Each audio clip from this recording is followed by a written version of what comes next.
तो दोस्तों, आज उम्मीद करूंगा कि ये मूर्ख दिवस इन लोगों का आखिरी मूर्ख दिवस होगा, किसी को मूर्ख बनाने का, और आप लोगों का भी ये आखिरी मूर्ख दिवस होगा धर्म के नाम पे, परमात्मा के नाम पे मूर्ख बनने का। अगर आज का सत्संग आपने पूरे विवेक से सुन लिया तो मेरे भाई, इस दुनिया में ऐसा कोई नहीं होगा जो आपको मूर्ख बना पाए। लेकिन अगर आपने इसको समझने के बाद भी नहीं समझा, केवल कुछ दुनियावी लाभ के चलते इस सत्संग से किनारा कर दिया, इसको नहीं समझा, तो मेरे भाई 84 लाख की जेल आपका इंतजार कर रही है और आपको वहां से बचाने वाला इस दुनिया में कोई पैदा नहीं हुआ। क्योंकि अगर मूल ज्ञान सुनने के बाद भी आपके भ्रम खत्म नहीं हुए तो इस अखिल ब्रह्मांड में ऐसा कोई नहीं है जो आपके इन भ्रम जाल का नाश कर सके। केवल और केवल ये मूल ज्ञान के द्वारा ही नष्ट हो सकता है मेरे भाई, नहीं तो सब के सब आपको केवल भरमाने के लिए ही बैठे हुए हैं। शिकारी जाल लगा के बैठा है, अब ये आपने देखना है कि शिकार होना है कि नहीं, किसी का शिकार बनना है कि नहीं, ये आपने देखना है। शिकारी बहुत चालाक है मेरे भाई, बहुत चालाक है। आपको शिकारी से भी 2 कदम आगे सोचना पड़ेगा, तब आप उसके जाल से बच सकते हो, नहीं तो नहीं बचोगे मेरे भाई, नहीं बचोगे। तो दोस्तों, ये धरती है वो मृत्यु लोक है, और जो नीचे धरती के अंदर है वो पाताल लोक है। तो इसी तीनों लोकों में ये जीव भटकता रहता है जब तक उसको उसका असली द्वार ना मिल जाए। तो फिर कहते हैं, श्रवण द्वारा प्राण निकले, भूत खानी जाए, दे धरी वह विदेह दर्शे, रूखे में लगता है। यानी जो लोग कानों के द्वारा निकलते हैं उनकी बहुत दर्दनाक मौत होती है, चीखते चिल्लाते मरते हैं, और उनको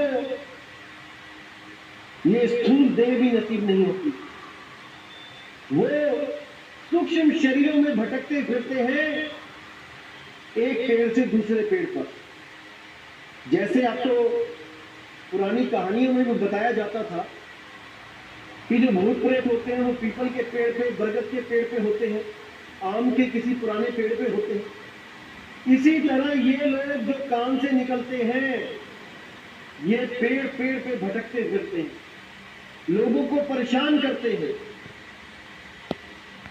और इनसे छुटकारा पाने के लिए बहुत से लोग इन अघोरी बाबाओं के चक्कर में पड़ जाते हैं, इन भूत प्रेत निकालने वाले लोगों के चक्कर में पड़ जाते हैं, और हजारों लाखों रुपए बर्बाद करके महादुख पाते हैं। लेकिन फिर भी वो इनसे निजात नहीं पा पाते।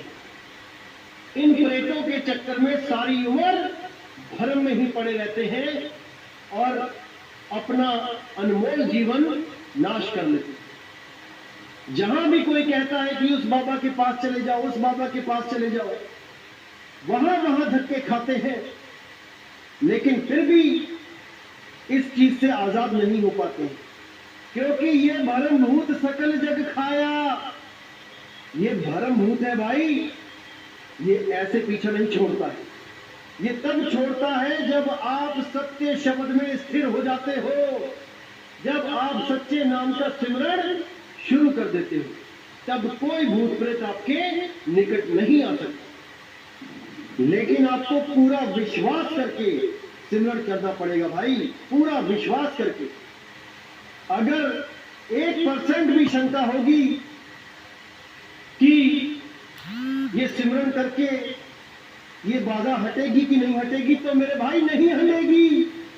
क्योंकि आपके मन में 1% भी भ्रम है तो ये भ्रम भूत आपको दबोच लेगा।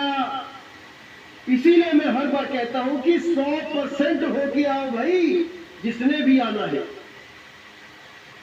हम कहते हैं 10वें द्वारे प्राण निकले राज खानी जाए, और कुछ देर राज भोगे फिर पाछे पछताए। जो लोग 10वें द्वार से निकलते हैं, अब यहां पे दोस्तों एक चीज क्लियर करना चाहूंगा मैं, कुछ पंथ ऐसे हैं जो 10वें द्वार को ही क्या बता देते हैं, त्रिकुटी, दोनों आंखों के बीच में जो सुषुम्ना नाड़ी है, इंगला पिंगला सुषुम्ना, उसी को ही 10वां द्वार बता देते हैं। ये महामूर्खता है मेरे भाई। वो 10वां द्वार नहीं है, वो असली 10वां द्वार नहीं है, वो काल के द्वारा बनाया गया नकली द्वार है, जिसमें वो सबको भेजता है, सबको, किसी को नहीं बख्शता। उसी को गुप्त दरवाजा बताकर इंगला पिंगला सुषुम्ना में एक अनंत सफर के लिए इस जीव को भेज देता है। ये एक ऐसी भूल भुलैया है कि जो जीव एक बार चला गया वो भाई निकल नहीं सकता, नहीं निकल सकता। तो जो भी जीव इसमें जाता है, अंत समय में वो क्या करता है, वो प्राणों को इकट्ठा करके त्रिकुटी में से जाता हुआ ऊपर असली जो 10वां द्वार है उसको तोड़ता हुआ ऊपर ब्रह्मांड में चला जाता है। मैं फोटो शेयर करूंगा, आप ध्यान से देख लेना कैसे जीव इस 10वें द्वार को तोड़ता हुआ ऊपर चला जाता है और दोबारा इसी 84 में वापस आ जाता है।